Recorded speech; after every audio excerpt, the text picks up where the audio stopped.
Hey there, Catherine here. I want to look at the so-called Roundtable Trump held the other day in Ochape, Florida. On the 1st of July, Trump and many of his staff and leaders from various departments in Florida met to discuss the new immigrant detention center. First off, on the matter of semantics, a roundtable is defined in two ways in the Merriam-Webster dictionary. One meaning is the legendary table which King Arthur and his knights met around. The idea was that there was no head of the table and thus no one individual was above the others. They were all equals. Sure, that is a neat piece of legendary fact, but what does that matter? Well, the second definition of a round table is a conference for discussion or deliberation by several participants.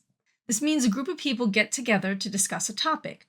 This implies some back and forth over the topic, hopefully coming to a decision at the end of the discussion. This is not what was held on the 1st. To make this very clear, it was the White House who titled this a roundtable, specifically on their YouTube channel. The video of the event was titled, President Trump Participates in Roundtable Discussion. Once again, that implies Trump was going to discuss with others and come to a decision. In this case, the topic would be the detention facility in Florida. No, that is not what happened. Instead, the public was subject to another round of propaganda and pandering to Trump's already oversized ego. My plan for today is to look at moments in the video and break down the misinformation spread by Trump and his colleagues. I want to look at just how bad this Alligator Alcatraz is. As a side note, I have to laugh at the first words from Trump at the very start of the video. You've done a fantastic job. Even the microphone works well. That's good. That should not be funny, but too often I've sat through videos of press meetings in the Oval Office, specifically watching the videos recorded and posted by the White House, not by the general news media. The reason for this is both sides can claim the other side's media distorts the news and misrepresents the meetings. By watching what the White House puts out, it is very clear what they want the public to see. At the same time, I do skim through various media's coverage of these events, and generally the timing is the same. Again, I watch what the White House records and puts out to the general public.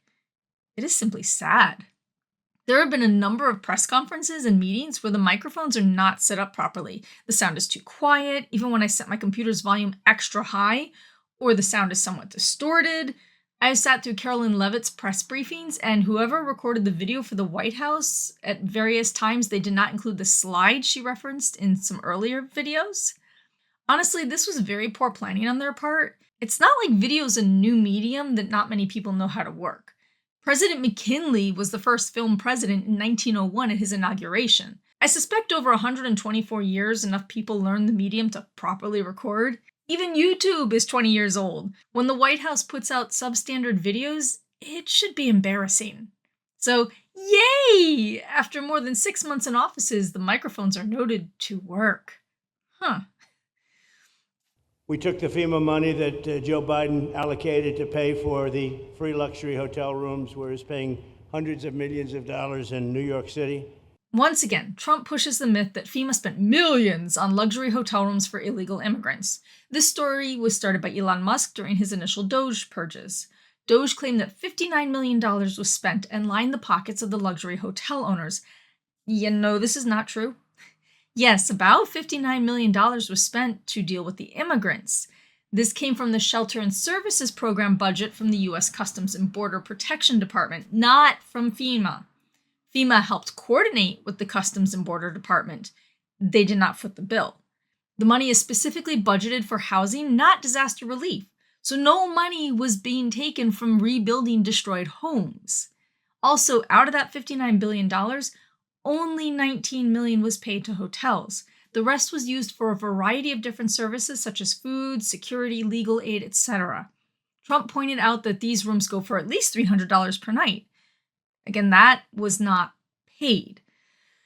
The hotels were not making a fortune off the immigrants. New York City negotiated a price of about, on average, $156 per night on the rooms. This was far less than the rooms normally go for. Luxury rooms in the city go for $400 to $1,000 per night. The government paid $156 per night. The per diem allotted by the government for such expenses is actually higher at $179 to $342 per night, according to the rates set by the U.S. General Services Administration. So the city already negotiated a far cheaper price.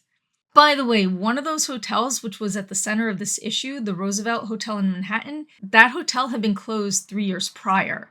These people were not taking beds from the tourists or business travelers. This was a closed hotel, which was then converted. So when Trump later claimed 15% of New York City hotel rooms were in use by the migrants, they are factoring these rooms as part of the total count of hotel rooms in New York, except these were no longer valid hotel rooms, thus not part of the total count available. Also, many of these migrants were not illegals, but asylum seekers who were going through the proper channels to gain lawful entry to America. Again, let me make this clear. None of this money was pulled from FEMA's budget, which pays for disaster relief. It came from a different department and a different budget. While it is easy to say that money could have then been used elsewhere, no, it could not. I worked for the government for a number of years and had to deal with budgets. Even the little arts and craft shops I managed, I could not move money from one section of the budget to the other. Case in point, our payroll was constantly over budget. I was not allowed to reduce hours or cut pay, but somehow had to cut costs. This was an endless battle. We could have managed, though, as we had plenty of extra funds in our equipment section of the budget. I did not need or want to spend much money from that section. However, I was not allowed to shift that money to the payroll section. I had to live with a budget someone else estimated the year prior and keep excess in one section, but be over budget in another. Then at the end of the year, I was told to find a way to spend all that extra money in the equipment section. I was told if I did not spend that money, it would be taken out of my budget the next year, not shifted to another department. This is how the government works, at all levels. No joke. Yes, it is incredibly stupid. There should be more sharing and not waste in this regard, but this demonstrates partly what happened in New York City. This money was already budgeted in one department and used for the purpose intended. It was not taken from disaster relief. Quite frankly, it was probably excess at that point and had to be burned through. Still, do not think these immigrants were living in the lap of luxury. These people were not living in luxurious apartments like the rich do when they stay in these hotel rooms. These rooms are not housing one or two people in spacious apartments. You have families cramming into the rooms. They are not getting luxury services like spa access or room service. They simply had a roof over their heads while they waited for hearings over their asylum status, and they lived on a basic subsistence. Even with these converted rooms, there were many more migrants who did not receive housing at all and were sleeping outdoors. This is hardly the rosy picture Trump and Doge liked to paint. Look how long it just took us to clarify this one point, which Trump and his administration have been repeating again and again and again. While it takes them maybe a minute or two to spread the misinformation, it took me far longer to even just attempt to clarify. Folks, this is a common tactic of the current government. Throw out a few phrases which are quickly stated. These stick in the people's minds and take much longer to repute. This is an ugly strategy. Well, on to the next piece of misinformation they love to spread. But there's still much work to do. In the 4 years before I took office, Joe Biden allowed 21 million people, that's a minimum, I think it was much higher than that, illegal aliens to invade our country. He invaded our country just like a military would invade. It's tougher because they don't wear uniforms. You don't know who they are. More than the populations of New York City, Los Angeles, Chicago, Houston, Phoenix, and Philadelphia combined. That's what came into our country from prisons, from mental institutions, from street gangs, drug dealers. It's disgusting. Trump likes to point out that Biden and Harris allowed 21 million illegal immigrants into the country. Interesting. U.S. Customs and Border Protection reported much lower numbers, as well as various immigrant research groups. Depending on the numbers used, by the time Trump took office, there were about 11 to 17 million illegal immigrants in America. In the 4 years Biden was president, the department reported encounters with illegal immigrants numbering about 8 million in total. Encounters means just that. These people were met by the Border Patrol. Not all of them crossed the border.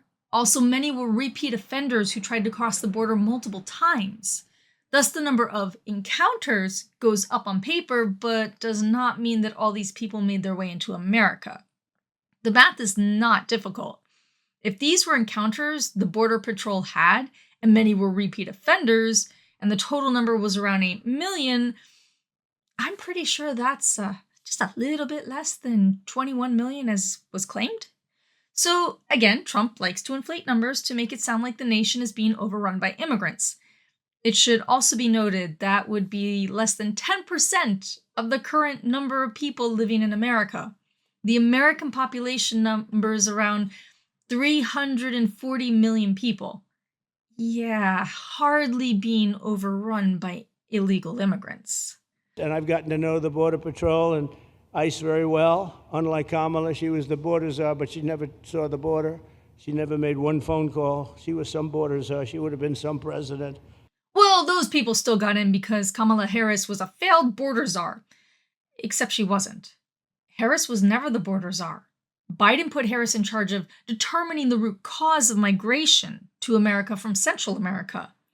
If that could be tackled, then maybe immigration would go down. It was never her duty to control the border. No, she did not solve the problem of why immigrants were crossing the border. But Trump and his staff, they aren't solving that problem either.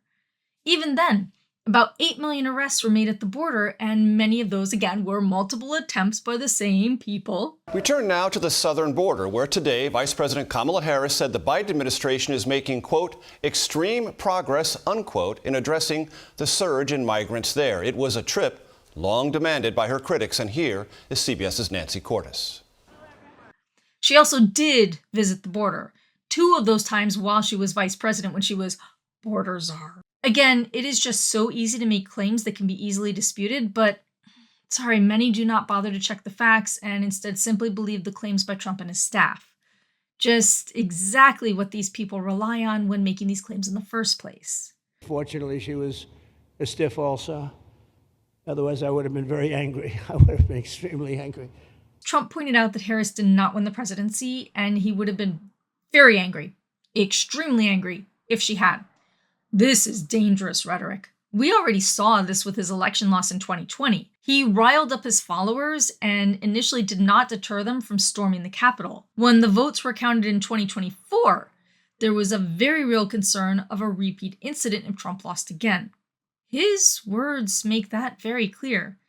This is not a person who can accept defeat. That is already evident by all his claims that he really won the 2020 election and it was stolen from him and fraud, while he called officials in states to try and create new numbers to make sure he won. So this is January 6th. These are the hostages. Approximately 1,500 for a pardon. Yes. Full pardon. Full pardon or commutation? Full pardon. He supported his belief in what he deemed a fraudulent election when he pardoned almost all of the January 6th rioters and reduced the sentences of the rest. His first day in office this year. This sets the tone in America. He's not a friend of the people. He's strictly out for himself and will support all those who may help him win, no matter the cost. We will deport you and you will never get to be a United States citizen. You'll never even get to come back here and work and to pursue the American dream. But if you decide you want to go home now, go home. And we'll help facilitate it. We'll buy your plane ticket. We'll get you there. When Noam took control of the podium, she tried to sell the idea that this deportation center was only a last resort. Noam mentioned multiple times if immigrants self-deport, then they can return to America legally. She also stated that America would even buy their plane tickets to their home country. No, it is not this easy for immigrants. First of all, let's be realistic. If the American government buys a plane ticket for people who self-deport, then these people are on America's radar.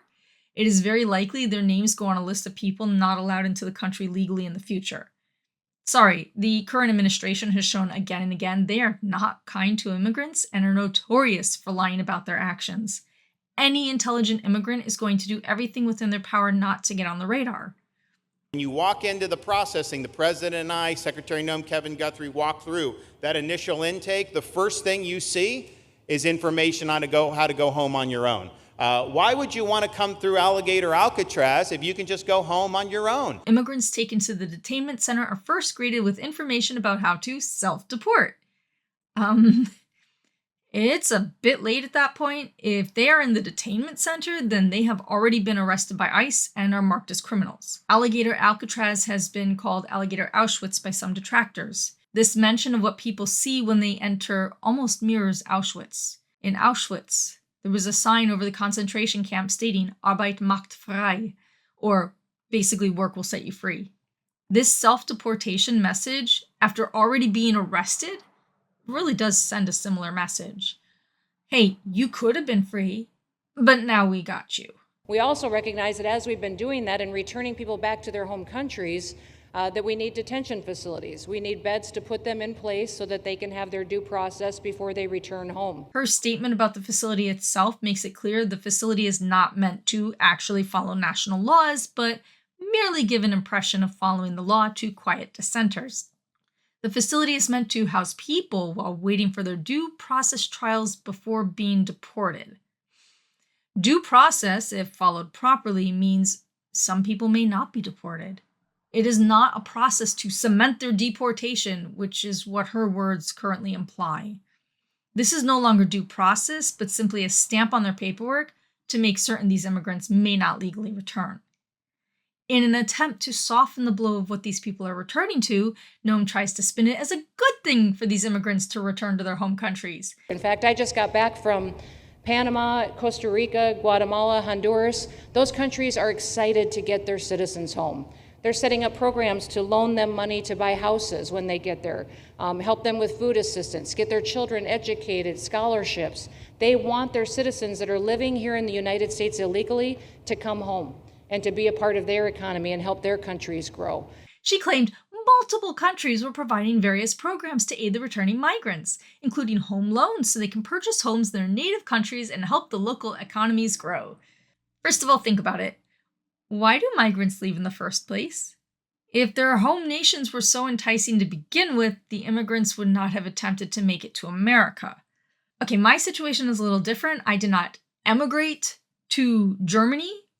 Instead, I initially left America because my ex-husband was stationed in Germany with the military. That is, however, not why I stayed. When I first went back to America with him, I saw the clear differences of quality of life between America and Germany. There were so many benefits to living in Germany over America. Now, approximately 20 years later, this is even clearer. Every time I talk with friends and family in America and I visit, the benefits of living in Germany far outweigh any return to America. Now you're looking at immigrants who are leaving countries that are far worse to live in. They left for a reason. So when Noam states countries are offering programs to help return migrants buy their new homes and resettle, look at the big picture. If this were so enticing, why would the migrants have left to begin with? Also, of all the countries she named, only one of them, Guatemala, has a home loan program for returned immigrants. Her statement is incredibly misleading, but again, that is the goal. The administration deflects and lies to make it look like what they're doing is a good thing for immigrants as well as Americans.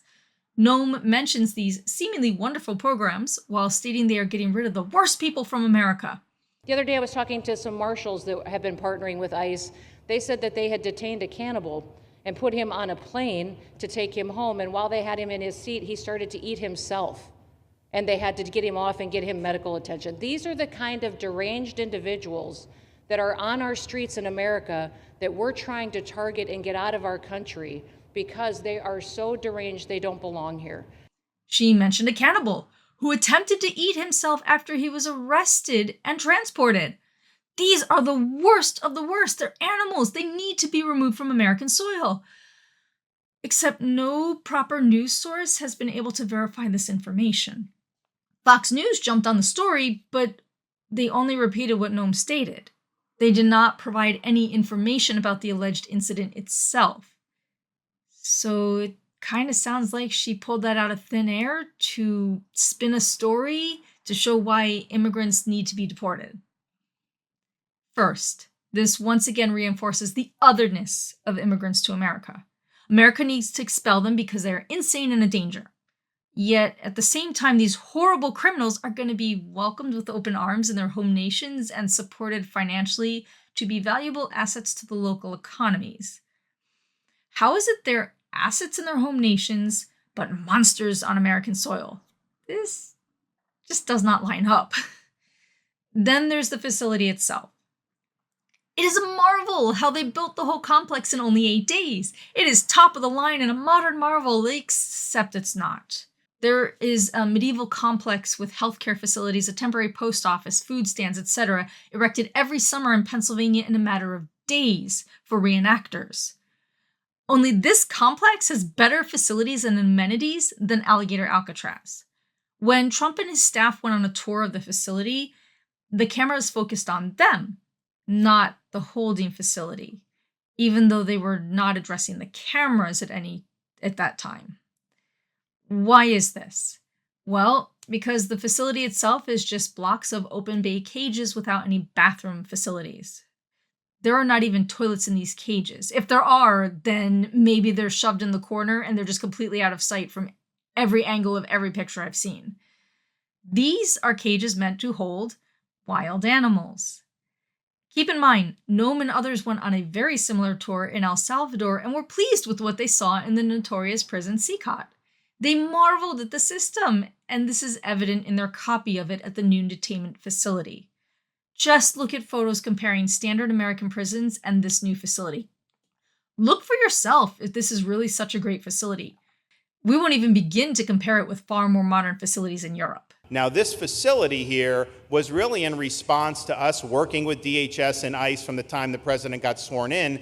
And the number one thing they kept coming back to was, Biden decimated the agency. I mean, let's just be clear. You could have illegals in Florida. Biden would just release them. Even when they had notices or they had orders to be removed, Biden wouldn't send them back. As for the usual rhetoric that Biden decimated ICE, no. Biden did not reduce ICE's budget and, in fact, expanded ICE's role in the U.S. government. This already had human rights groups crying out. Now Trump is expanding this even further with his bill that just passed in Congress, which calls for 10,000 more ICE agents. While Trump and his staff love to claim Biden brought all these illegal immigrants into America, this is not at all true. That's what came into our country from prisons, from mental institutions, from street gangs, drug dealers. It's disgusting. The difference is Trump is ramping up the attacks on immigrants by labeling them as criminals, insane, etc. He is turning the masses against those different from them. This is to the point where even legal immigrants are becoming afraid to enter America. Border guards at airports are now empowered to claim people are entering with illegal intent when they have travel visas. They are not allowing people back in who have valid work or student permits. Instead, they're sending them to ICE prisons before they get deported. This rhetoric is turning Americans against those who are deemed different. This is not making America safer. It is not protecting the nation. Instead, it is another step toward authoritarianism and fascism. Look at the 1930s in Germany. Select groups were deemed other and villainized. Citizenship was taken from all the Jews. They were denaturalized, or actually they weren't even naturalized. They were born citizens, and they were told, no, you're not citizens anymore because you're not one of us. So while Trump has not yet removed immigrant citizenship, the government is looking at the possibility. It is not a giant leap, but only a small step to this next point. Yes, this is a lot to take in, but look at what is actually happening. Do not simply watch mainstream news for short clips where they cherry pick a few snippets to support their views. Instead, look at the original broadcasts. Heck, the White House happily posts full news conferences on their YouTube channel. They feel they have nothing to be embarrassed about or to hide. Go ahead and watch what is actually being said and promoted by White House staff. It is fairly transparent if you choose to view it. The current administration is relying on the fact that most people instead get snippets off of Fox News and other channels that are friendly to them, and they do not look at the full picture. In the meantime, what can we do? Well, keep writing your senators and representatives with actual letters, not emails. Yes, the Republicans are passing bills which do not help the general public, but there are no repercussions yet. The Democrats keep saying, it's out of our hands, and they'll block the bills for a few hours as long as they can, knowing that they're still going to have to get voted on and passed. But if you keep inundating them with complaints, it will get to the point where these politicians wear down. Keep engaging in peaceful protests. These get annoying to those who have to cross them to get to their political offices. Plan to vote in the midterm elections and demand change. If these people want to keep their seats, they need to start making changes that help the public not ignore them. Once again, shape your future.